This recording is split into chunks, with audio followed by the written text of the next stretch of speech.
Македонија напорно работи на процесот на евроинтеграција.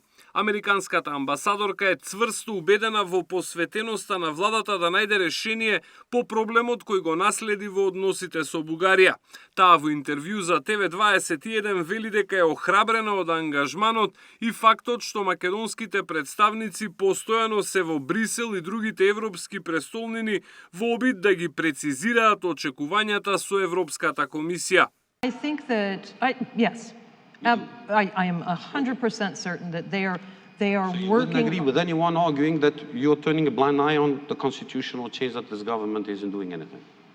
Yeah, I don't believe that. You don't agree, or you don't believe that I you're do turning a not. blind eye? I know that they are working very hard in Okay. Brussels and in other European capitals to I'm to talking find a about our solution. country. I am encouraged by the fact that I see that they are actively having conversations about paving the way and a process. Агеле Рупати силни критики до судството за кое констатираше дека се уште не испорачува резултати.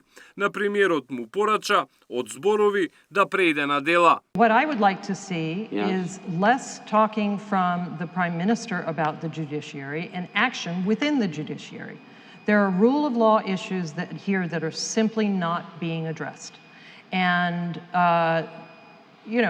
the Prime Minister is the President of the government, and he has a role to play. Агелер го поздрави апсењето во случајот ИПАРТ, но изрази сомнеж дека вината треба да се ограничи само на еден човек. Таа изрази задоволство од напредокот во изградбата на коридорот 8, кој рече дека го гради врвна американска компанија и кој според неа не само што ќе ја зајакне безбедноста на државата, туку ќе помогне и во нејзиниот економски развој.